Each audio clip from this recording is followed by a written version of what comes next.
Welcome to the Midday Treat with NAZ Elite, hosted by me, Coach Ben Rosario, featuring the HOKA NAZ Elite athletes, and from time to time, a special guest from the world of running. We talk training and racing, but we also just talk, and we go way deeper than just running. The Midday Treat is your chance to get to know us as people, so follow along and subscribe wherever you get your podcasts. And now, check out this episode of the Midday Treat with NAZ Elite. All right, Alice, hello. Welcome to the podcast. Thank you. This is a cool time for you because you're getting ready for European Championships Marathon in Munich, Germany in August. So we'll talk about that, but we got to first bring everybody up to speed on how you got here, how you got selected for Euros, what Euros is, because we have a lot of Americans in our audience. They don't know about Euros, so we need to explain all that. But let's go back to, we could go way far back. And maybe we should just for a second. Yeah. You didn't race for 2 years. Yeah. How did it take? When I heard that last fall, I thought, could that actually be true? I know. But it was. So how did it take 2 years? So it was, I think it was Chicago build-up is when I started having that foot pain. And Chicago 2019, 19, yep. And that was going to be your debut marathon. Yeah, that was going to be the debut. I thought that was just an easy stress fracture, 6 weeks, and I'd be good. Came back, I was still having pain. Long story short, it turned out to be this Freiberg's, which is where like a bone dies in your foot, and it's more of a genetic thing, so it's kind of like I didn't really have that much control over it, if that makes sense. Yeah. So anyway, it ended up taking a very long time. Naturally, the bone death probably. So bone death, or the blood vessel that, explain Freiberg's a little bit. So I guess the way that they say when they say bone death, what they mean by that is the blood vessels have died in the bone. I didn't even know there were blood vessels in a bone, but apparently they are. Anyway, so they died, and it just takes a long time for that. And it feels very much like a stress fracture. It feels like a stress fracture, and there's a lot of swelling.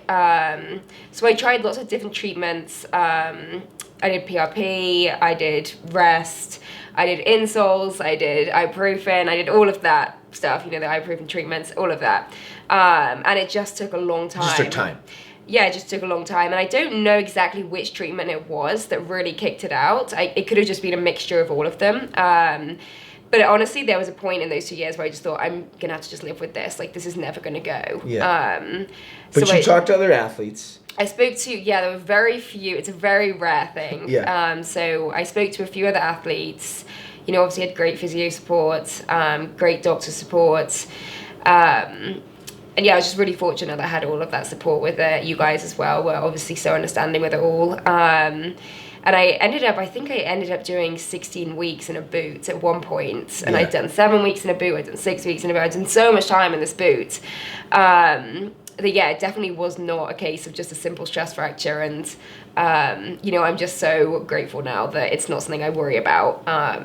It does flare up from time to time, but I know how to kind of treat it now, and I know what works for it. And so it's something that I can, deal with. I've managed to go through a whole build-up now for the marathon, and it was fine during all of that. So I feel confident about going forward now with more marathons, if that makes sense. Yeah, and I stop you here just because I think, obviously, in the audience, majority of runners. Yeah. Different ability levels, but everybody's a runner, probably, listening. Most people. Yeah. And I think a couple of things you said are important when you're dealing with an injury. Number one, you have to rely on the doctors. You kept at it until you found somebody that figured this thing out. Yeah. I remember that. Yeah. And it was somebody in New York. It was, yeah. And I think that's one thing I really learned from that injury is it's so important to get a second opinion on everything. And I should have really remembered that from college. There was a time when I had an MRI and it came back and these doctors told me I needed surgery because I had a torn labrum. And I was, obviously in a panic. I was like, oh, that's massive surgery. Yeah. So we sent it to another doctor and he was like, no, this labral tear has been there since you were 7 or 8. Yeah. This is not what's causing the problem. And so it's really at that point that I realized how important it is to get those second opinions, and I'm glad that I did that with the foot injury because Ultimately I found a treatment that worked for me, and I think that it's so important for anyone who's dealing with an injury that's a bit of a like weird one. It definitely gets as many opinions on it as you can. Yep. And you don't want to overwhelm yourself, but it's your body, and you've got to figure these things out, and you have to get the expertise necessary to really diagnose it properly. Without the proper diagnosis, you can make a lot of mistakes. Definitely. If we had thought that was a stress fracture, and we had not figured out what it actually was, you would have started running too early. Yeah. And I mean, I don't blame anyone who initially diagnosed me with the stress fracture, because it really was presenting itself as a stress fracture. I was convinced, it's all the symptoms. And so I took the 6 weeks. I think I ended up taking 7 weeks for it just to be careful. And then I couldn't believe it when I came back. I thought, oh my gosh, have I refractured this? Yeah. And that was when I got another MRI, and they really looked into it, and they were like, this isn't actually a stress fracture. And then later on, the last doctor from New York, he told me that it probably initially was just this Freiberg's, and there never really was like a break in the bone as such. But it was a very random injury, very unfortunate, and there was nothing. I think that's the thing with that injury. There wasn't really anything that caused it, if that makes sense. It was just something that was almost like a ticking time bomb that was probably just going to happen at some point. Yeah. But I'm just so grateful that I'm over it now, and that's behind me. And one more thing that you did that you said a second ago was once you knew what it was, you found somebody else that had it. And I remember that giving you a lot of confidence, because that person had come back. Yeah. And she was doing really well at the running. And she was, I'm not going to like put anyone's name in there, but, she was up on her toes running in spikes on the track. And with this kind of injury, I couldn't even fathom the thought of doing that. Like at that time, I was like, there's no way that my toes ever going to bend in that way to get in a pair of spikes again. So that was a big confidence boost to hear that she'd successfully overcome that and was running in spikes on the track. Yes. Okay, so let's go now to when did you start running, and then what was the next setback? So I started running again, the 7 weeks after Chicago, when that build-up kind of happened. And I got right to the steady state. It was right, before that 16-mile steady state of Chicago, and that's when I had to take the time off. And it was just heartbreaking. It was really heartbreaking. So it was 7 weeks after that I'd started training for London. Yeah. Because London was going to host an Olympic trial, or it was going to be the de facto Olympic trials for Great Britain for the 2020 games that were supposed to take place in the summer of 2020 in Tokyo. Yeah. Yeah. So I started training for that, and I actually got into really good shape. I remember doing that hill workout in Sedona with Alafine, Steph, and Kellen. Yes. And that was just a big confidence boost for me, that one, because I felt really strong up the hills, and I was just in my groove again. But this nagging foot pain was still there, and it's just getting a little worse every week. Yep. And ultimately, I think I ended up, going to see Wes or AJ, and they were like, your foot is, is swollen. It's so swollen. We have to get another scan on this. And this is when it was actually the X-ray that showed. It's not so much the MRI. I think it was more of the X-ray that shows the lack of density in the bone. So it's kind of like the bone was like dying. So we had to shut it down again.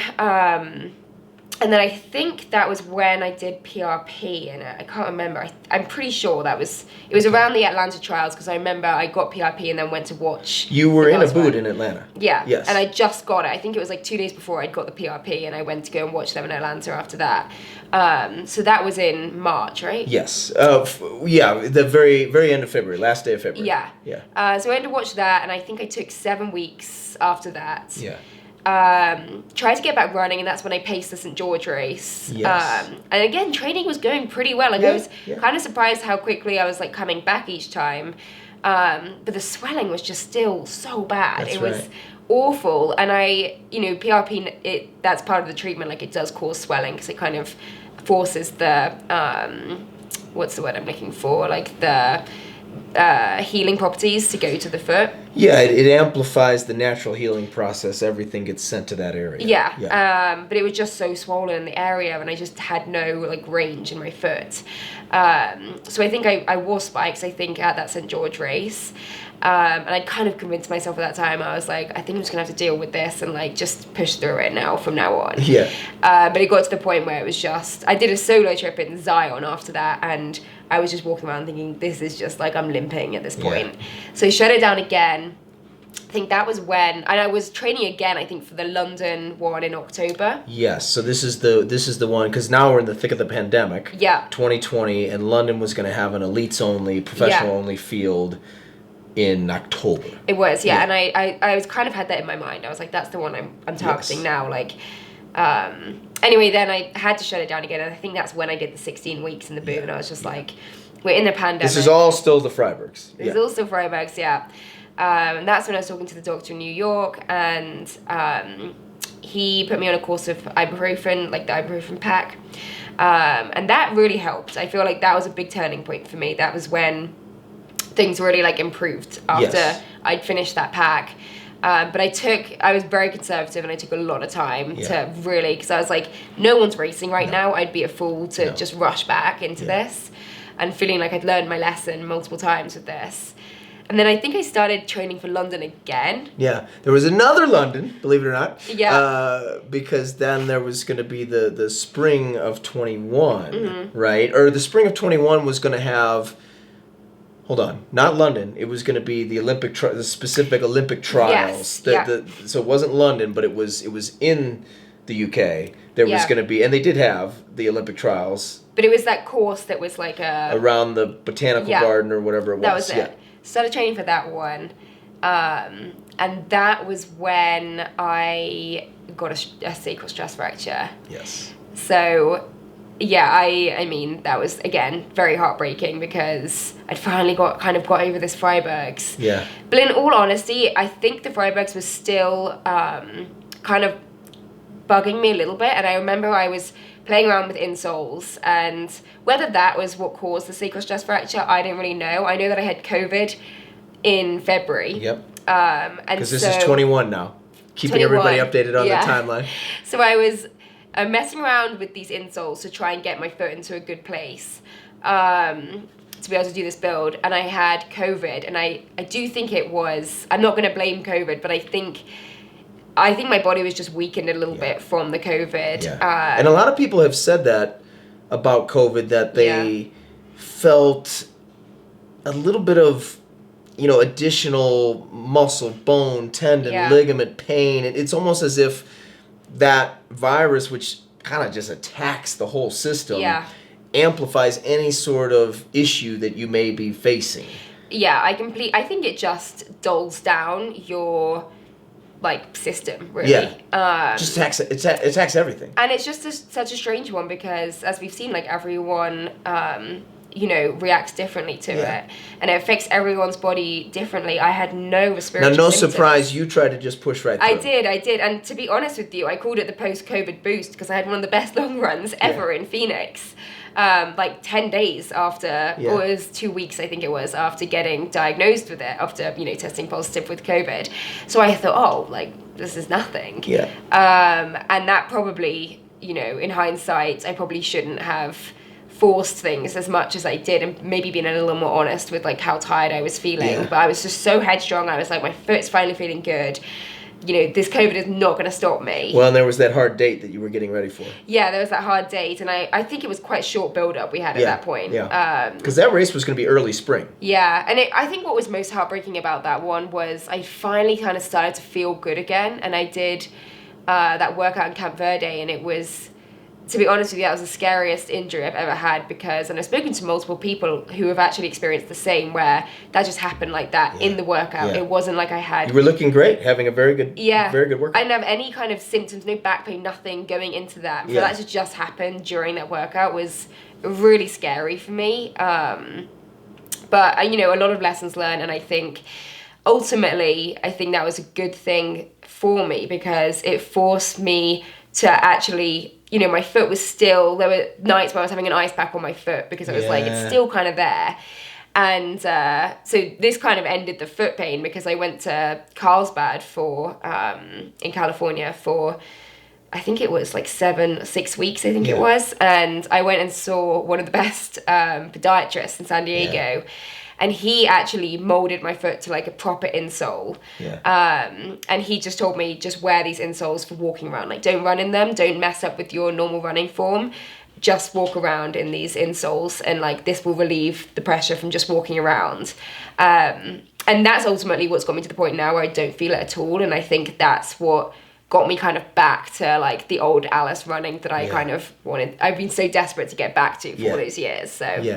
So you finally are able to train basically in the fall of 21. Yeah. But at this point, you've had such an on and off couple of years. Yeah. That because as you were saying seconds ago, each time you were coming back pretty quick. Yeah. But this finally was like, okay, this is going to take a while because you're really not fit. Yeah, which is fine and expected. But the Yeah. fall was super gradual.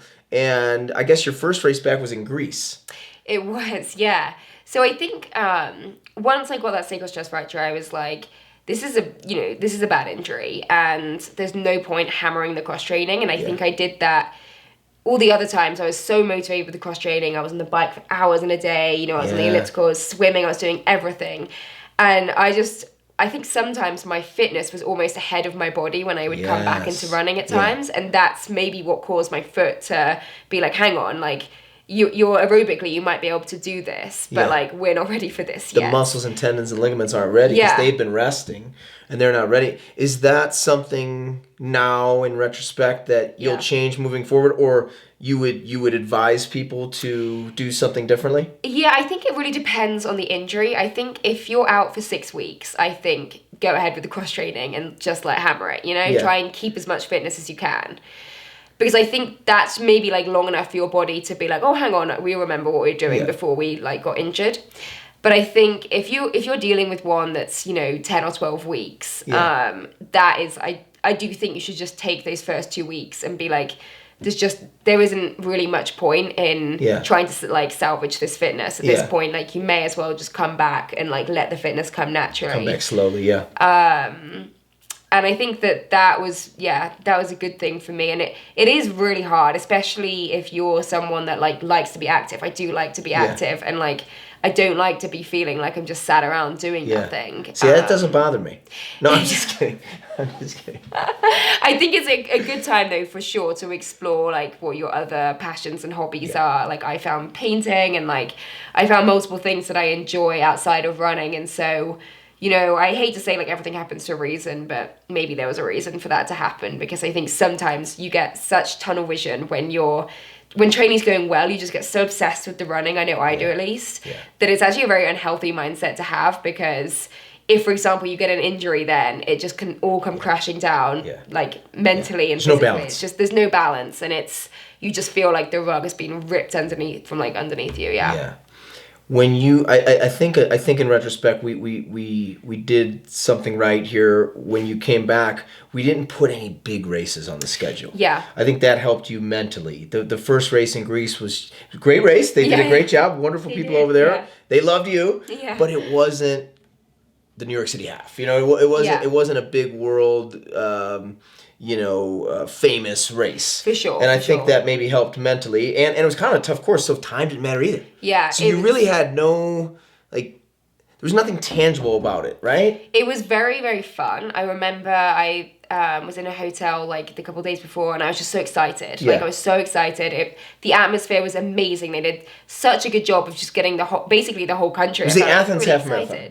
Yeah, and it was their national championships as well, so I think it was like combined. Yeah. And yeah, everyone was so excited. The city, you could just feel the excitement in the city, like everything. There's signs for everywhere, and it was just a really, really cool experience. And it was a big confidence boost, and that was what I needed at that time. I didn't need the time, and I didn't need, like a fast course. I just needed to win a race. Yeah. And I was so fortunate that I could do that at that race. But honestly, it was probably one of the toughest races I've ever done, because I think, my fitness wasn't quite there, and it was hot and hilly, and just like those hills just sucked the life out of me. Like, it was just, there was one that went on for about a mile, and it was just straight up here. It wasn't like a nice gradual incline. It was just I do remember the elevation profile not seeming as bad as then.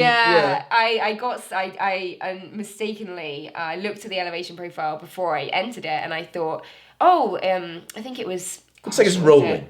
Well, I read it in feet. That was the problem. I read it as 750 feet of elevation gain, and it was 750 meters. Meters, okay. Which is just obviously a massive difference. So honestly, if I'd actually taken my time to look at that, I don't think I would have signed up for it at all. But so I definitely went in. I didn't know the course. I kind of looked at the map, but I hadn't thought there's going to be a big hill. I just thought the elevation was going to be a non-issue. And then when I got into it, I just could not believe. I was just surely not. Surely we're not running up that. So yeah, it was an experience, but it was super fun. And the Greeks, they really put on a great marathon, a half marathon rather. Because at that time, we were thinking that you would run the Valencia Marathon early December. This is early December 21. Mm-hmm. So you did that. We set up the 1 hour run British record attempt down in Phoenix in October, which would have been your second race, even though that was just a one-woman affair. But nonetheless, you were racing. Then we're getting really close to Valencia. Yeah. Then you had something really weird happen. So strange. I just can't even believe it. It's embarrassing. But bought this tea, Egyptian licorice tea, which actually should really come with a warning. So I started drinking this tea, and I remember I think I'd got I remember what happened now. So I was drinking this tea, wasn't really thinking much, but I remember every day I was kind of waking up and I was feeling kind of swollen, and I just couldn't, just bloated and swollen. And I was thinking, this is weird. Everyone says the body does weird things in a taper, because it was at the taper point. You're within 2 weeks now. Yeah, and I, have my flight and everything, and I took my pre-COVID test. I think it was 2 days out from the flight, because you have to do that at that point. And I could not believe it. I tested positive. And I tested negative on the rapid ones that I'd done. And then I remember I wasn't even going to get a PCR one because I wasn't sure if I needed it. But I was I'm just going to cover all bases. I don't want to get to customs and then be you had to get a PCR, and I didn't get it. Yeah. So I was feeling confident going into the PCR, but I was still feeling swollen and bloated. I was just this doesn't really make sense. I had one workout that did not go to plan, that one on Lake Mary, and I just felt so off, and I was is this just nervous energy? I really couldn't work out what was going on. So anyway, then I got the PCR done and it came back as positive. I just could not believe that. I was there's no way I've got COVID. This is insane. So I was, okay, I'm going to drink more of this tea to try to flush this out as quickly as I possibly can. Maybe I can make Valencia if I fly out later. So I ended up drinking more of this tea, and I ended up getting more and more swollen and bloated. I think I sent Jen a photo. I've seen it. It was so bad. I mean, I've shown it to people and they say it doesn't even look like me. We're not going to put that on the, on the podcast. But anyway, so I just could not work out what was going on. I took 7 more COVID tests after that. I think it was 3 PCRs and 4 rapids, and they all came back negative. Yeah. So I just had this one test. Yeah, you definitely didn't have COVID. But at this point, I was I can't fly out because my body is so swollen, and I was having the worst stomach issues, and just every morning I was waking up just more and more swollen, and every evening I was drinking more and more tea to try and flush out whatever was going on inside of me. And I think I was texting Jen. I just don't understand what's going on. And Jen was it kind of looks like an allergic reaction. And I was thinking, I'm not really allergic to anything. And then we were trying to backtrack, what I kind of changed in the last couple of weeks. And I was well, I did, I started drinking this Egyptian licorice tea. And the only reason I was honestly drinking this tea was, I mean, initially it said it was warm and sweet or something. And I remember it is, if you've ever tried licorice tea, it's so sweet. Okay. And you just think, wow, this is amazing. It does taste really, really good. But anyway, then we found out that this tea was what was causing And it was the licorice root. Yeah, so licorice root, it wasn't that I was allergic to it. It's just that actually licorice is poisonous. So I was poisoning myself. Yes. If you drink too much licorice or consume too much pure licorice, this isn't just licorice Twizzlers or something. Yeah. This is the actual herb itself. Yeah. It is poisonous to your body because it builds up, I think it's this thing called glyceric acid, I think it is. I read all about it at the time. And what it does is it strips your body of all potassium. Which is obviously a vital electrolyte. And I went to urgent care and they were actually, we've actually had someone else this year come in with this exact thing. They were drinking this tea and it caused their body to swell up because potassium is what, I think it potassium that it strips your body of, because it forces your body to hold on to all the sodium, Yeah. which then holds on to all the water. Yes. So it was insane. I've never ever experienced anything like that, and I'm just so glad I figured out what it was, because who knows, I could have been to this day just like a balloon drinking more and more of this tea, not knowing what was going on. But anyway, that was unfortunately. So we couldn't do it. I mean, we had no choice. And that was insane. I just couldn't. I honestly, at that point, I thought I am cursed when it comes to the marathon. Yeah. Like, this isn't just some bad luck. Like, this is Yeah. something. Someone's trying to tell me something up there. Like, it was rough. It was rough. But I remember, I mean, as a coach, thinking, okay, the one saving grace for us is there were a few things that I still wanted to work on. Yeah. That we really didn't have time to work on before Valencia. Yeah. But before Valencia, we had gotten to the point where I was very confident that you were ready for a marathon. Yeah. And strong enough to handle the distance, strong enough to handle the pace we were looking to do, all that good stuff. We just hadn't really hit a couple of zones that we just didn't have time for. Yeah. And so as we got ready we made the decision then to do Houston, because I don't know whether a choice we had, really. Yeah. It was kind of the next big marathon on the schedule. It was 6 weeks later? 5 weeks. 5 weeks later from Valencia. And so, we were able to put in, I guess, what you would call maybe some 10K specific workouts. Yeah. Which I think helped your turnover. Yeah, helped your confidence. And, of course, we did a couple more big marathon specific workouts, and those went really well. And so it all kind of worked out physically. It did. I have to say that, especially the first 2 weeks after Valencia, it was mentally very difficult. And I like to pride myself on like the mental strength aspect of things, but the thought of going through like another block, like a mini block, was just hard in itself. But also, I was going to go back from Valencia to the UK to be with my family for Christmas. They were all so excited. Yeah. So I had to break the news to my family, who were really upset about it as well. And I was distraught about it. And I just, Flagstaff was getting colder and colder and colder. Yeah. I do not like that cold, windy. No, it's just not me.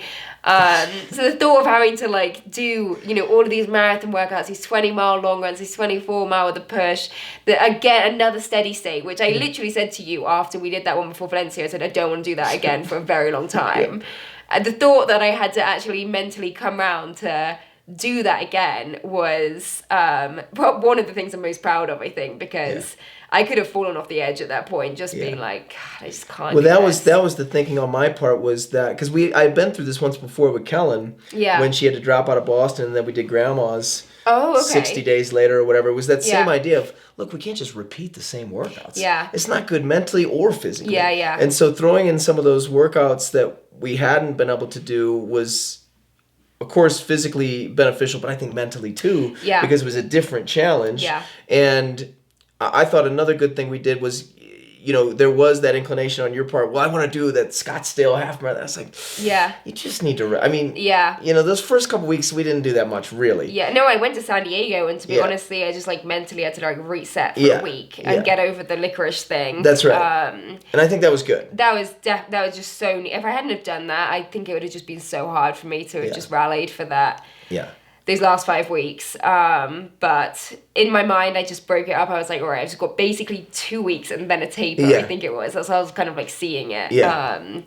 So yeah, it was tough, especially like the Christmas time. I was so fortunate that Julia was in town and we went to Phoenix and just made the best of it. Like we were both here, both training for Houston, and it was just really nice to have someone to train with during that time. Like especially on Christmas Day as well. Like, that was special. That's good. That's good. So the race goes off.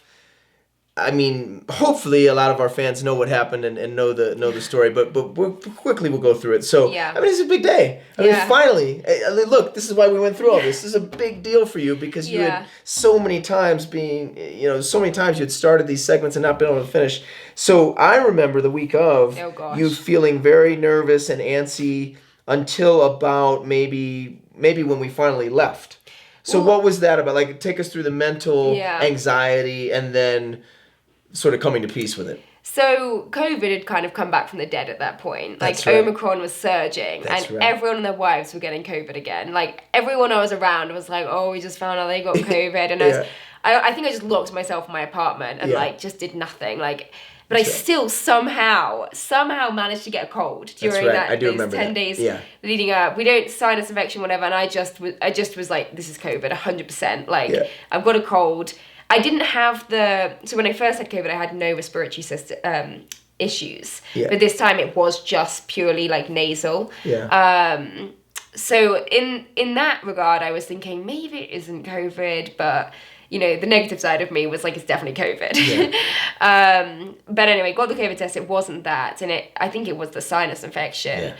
And you definitely kept me very calm during that period, because I remember just panicking, thinking, this is just another sign from God that I'm not supposed to do a marathon. Yeah. But I got over that pretty quickly, but then I was left with this flipping lingering ear infection that was throwing off my balance, honestly. I was starting these runs and I was veering to the side. Yeah.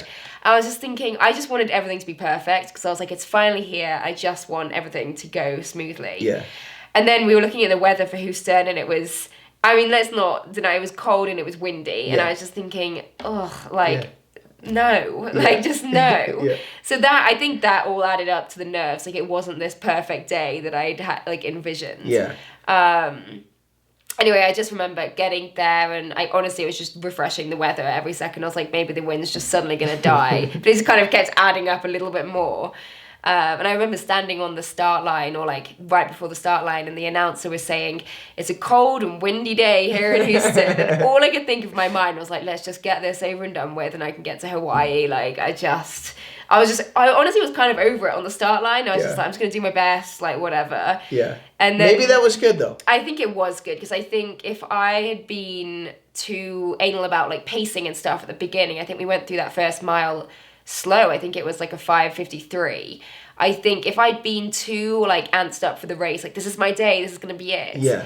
I think I would have panicked a little more at that point, but I was just like, oh, it is what it is at this point. Yeah. And honestly, it was only at like mile 7 that I really thought, actually, I might have this. Like, I actually feel pretty good. Yeah. Like, it's kind of shocking. So I hate to say it, but I think that like kind of pessimism for the first 7 miles probably paid off pretty well for me. I'm not saying that would work for everyone. I think some people love to be super excited for races, but I think for me to just be kind of like dull and a little like over it for the first like quarter of it, I think was good, because I just kind of turned off and I was like, I'm just going to do whatever. I'll just try my best at this point. Yeah. Rather than like expecting too much out of myself at that point. So, and I'm backtracking 1 second. I do remember, I just had to say this, the fans were awesome with the ear infection. Because we put that on the Facebook fan page, on the NAZ Elite Facebook fan page. Hey, does anybody have basically a homeopathic or kind of old wives' tale kind of remedy for an ear infection, because you didn't want to take any antibiotics. Yeah. And so we got some good suggestions. Yeah, and a lot of the ear like remedies that are prescribed are like the Sudafed ones, which you can't take in Yes, that's right. So that's right. I was really at a loss, and we got some really good suggestions. That garlic oil, that was a really helpful one for me. I mean, I feel like I maybe overdid that. I was just like pouring it in at the end. But yeah, no, everyone was great and like really supportive with that. So I definitely have to thank whoever it was that suggested that out there. So that was good. So now you're in mile 7. You're starting to pick up the momentum. Yeah. The Houston course is very flat. We had talked about being excited about getting to 18. Yeah. Because that's when you were going to turn back the other direction and actually hopefully have a bit of a helping wind. Yeah. After a long period of a bit of a hurting wind. Although, to be fair, it was not as bad. I didn't feel like as maybe the predictions. I think start line Alice was like, I'm just going to get blasted by this wind for like 9 miles. But I was so fortunate that Ray, honestly, he did such a good job. This is Ray Langlis, our wonderful intern. The legend Ray. Yeah. he really did such a good job of helping to block the wind. And I just had a great crew. Like, there was a group. There was a good group of us, and we were all running at, I felt like, the right pace for us. Yeah. And then, I mean, we were supposed to hit the wind, I think it was from 9 to like 18, I think it was. And I think that it was a really good way to like break it down, because for these first kind of, I got to mile 7 and I was kind of thinking, actually, like, kind of want to crank the pace down a little bit. Yeah. Like, I'm kind of feeling good. I remember saying to Ray, I was like, let's like pick it up a bit. And I think Ray was like, oh, hang on, Alice, we're not even halfway. That's not what I was told. Yeah, not what I was told. So he actually did a really good job of kind of picking up by like a little bit and then like kind of not, keeping it chill.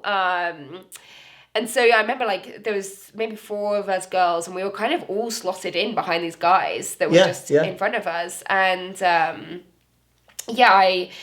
I think it was broken up really well because I think everyone was kind of dreading 9 to 18. And then when we got into it, it just really wasn't as bad, I think, as we were expecting, whether that was from having the guys in front of us or it was, there were some pockets where it was kind of like, all right, like you can definitely feel the wind. If I like nipped out, I was like, oh, I can feel it like blasting me.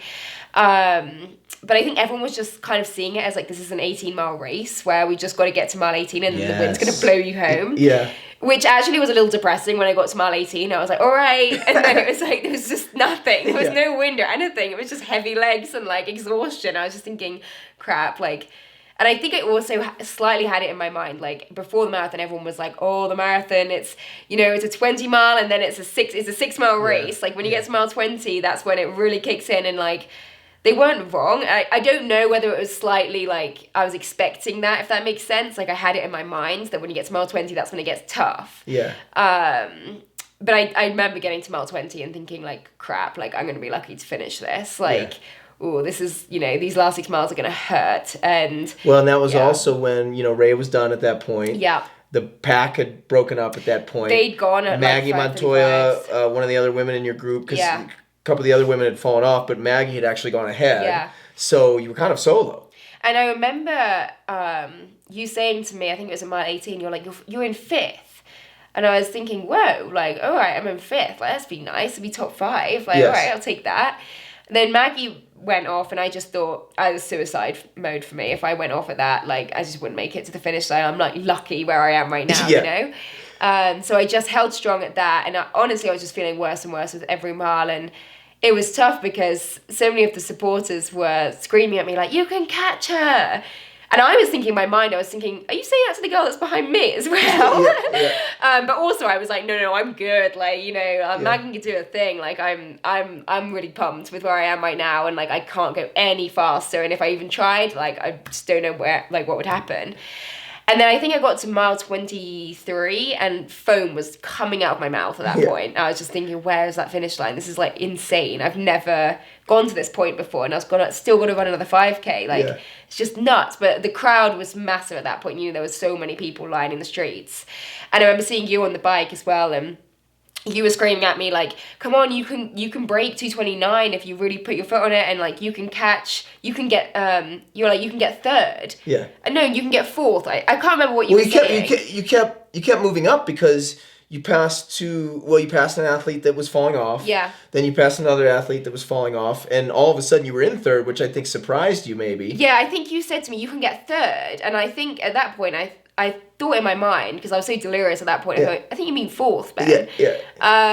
But then I passed an athlete, and I thought, oh my God, I'm in 3rd now. This is like nice. Like, that's sweet. This is awesome. And then I look ahead of me, and I could just see Maggie just coming back to me ever so slightly, but I thought, she's solid, like 600 meters away. Like, there's no way that I could possibly catch her. Like, I just want to make it to the finish line. Like, that's my goal right now. I don't, you know, I just need to make it to the end.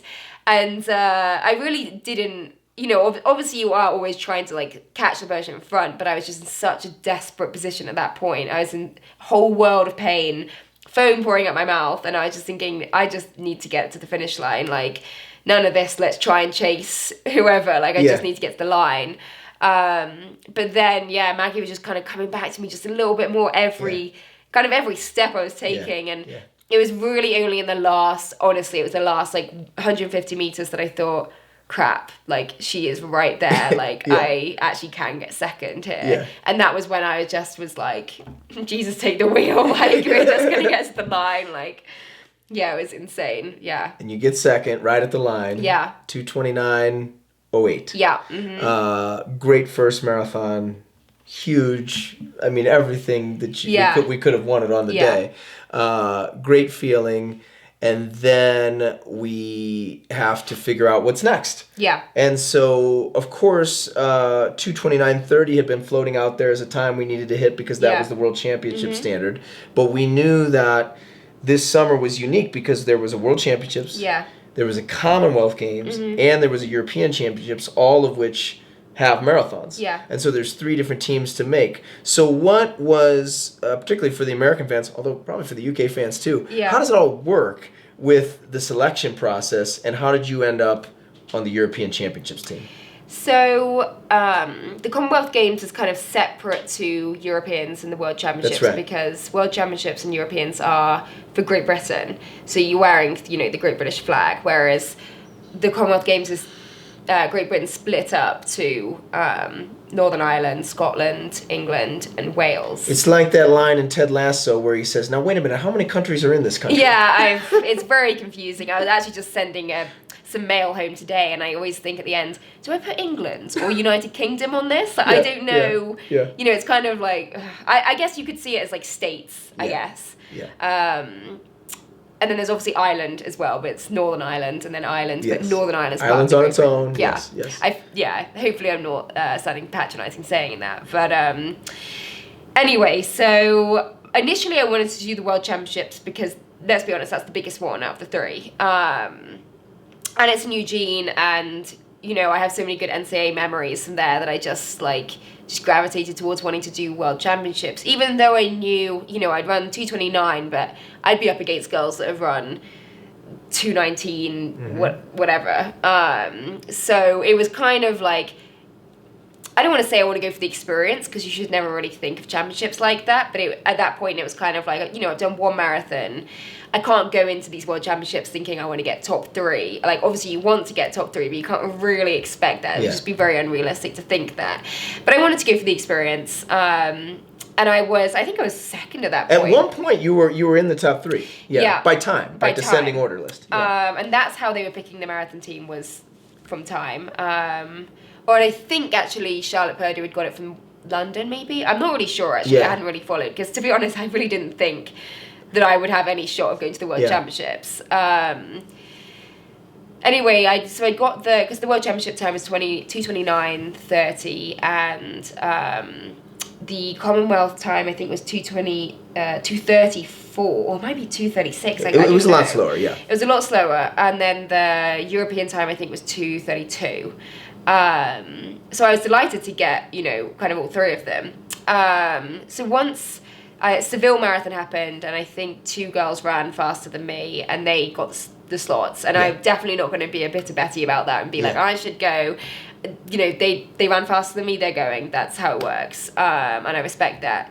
But then I was in this position of Commonwealth Games or the Europeans, and Europeans is, you're running for Great Britain, which is kind of a bigger deal than running for England. But then the Commonwealth Games, it's like that only happens every 4 years. Yes. And it was in England. And it was in England, which would have meant a lot to my family. Even when I was there last year, they were kind of already gearing up, like Birmingham Commonwealth Games.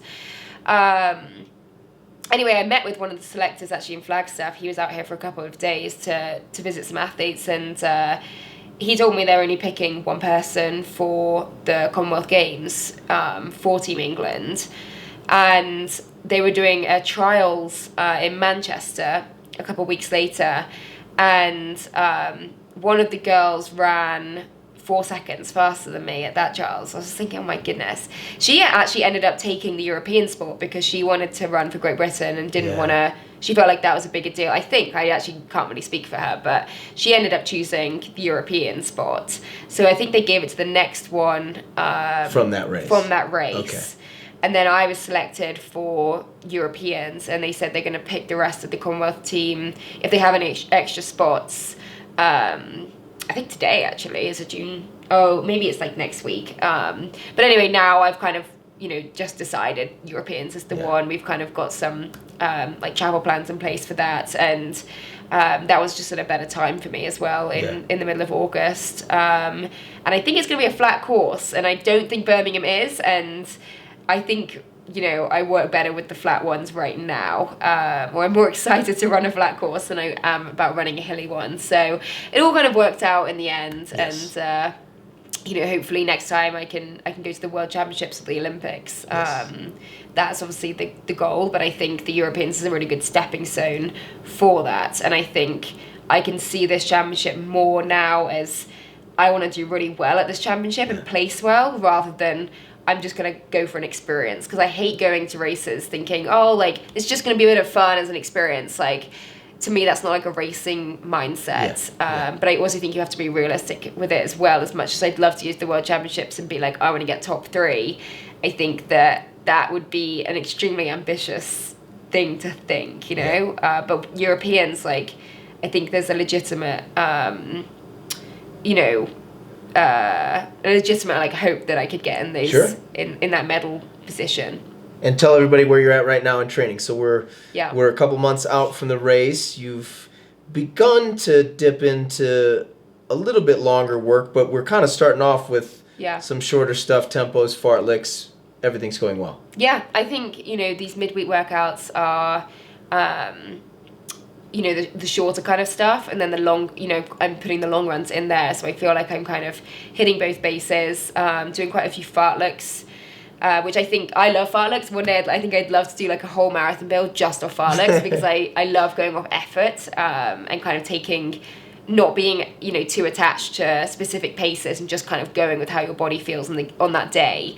And naturally I like to push things, and so I feel like fartleks are actually very valuable to me. But yeah, I think one thing for me is that I'm not typically a high mileage marathon runner, which has been really cool for me to see, because I think before Houston I remember saying on one of the group runs, I was like, I don't know, like workouts have been going well, but like, I haven't been doing these workouts off running these 100-mile weeks. Like I've been doing them off the 70s and the 80s, and I was very nervous going into Houston, like, have I run enough?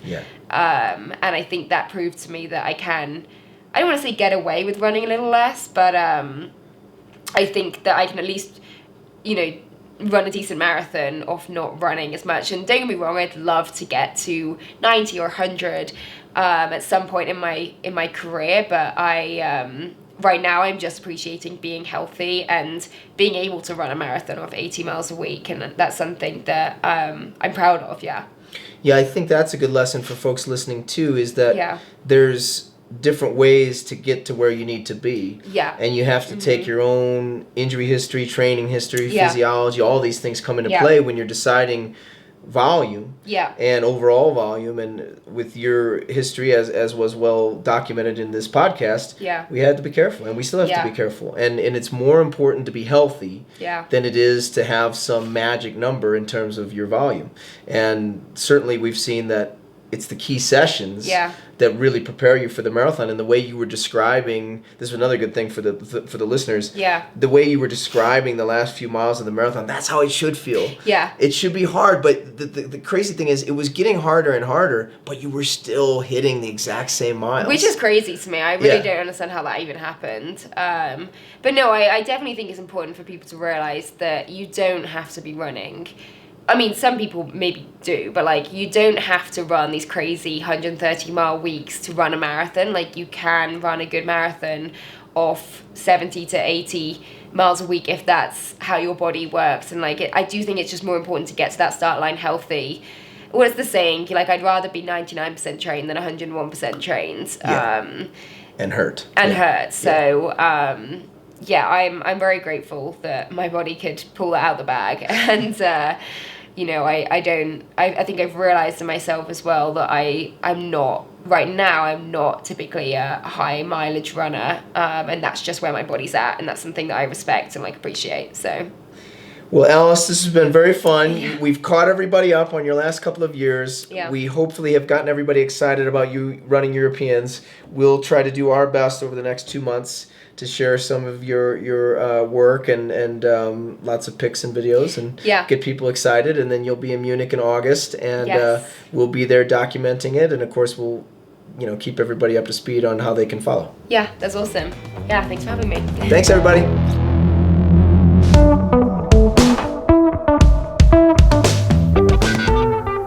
Thanks for listening to the Midday Treat with NAZ Elite. I'm Addison Rosario, Coach Ben's daughter. If you're watching on YouTube, hit the like button and subscribe to our channel. If you're listening on Apple Podcasts, please leave us a review. Be sure to follow us on Twitter and Instagram at NAZ_Elite. Subscribe to our weekly newsletter on NAZElite.com and stay tuned for the next episode of the Midday Treat with NAZ Elite.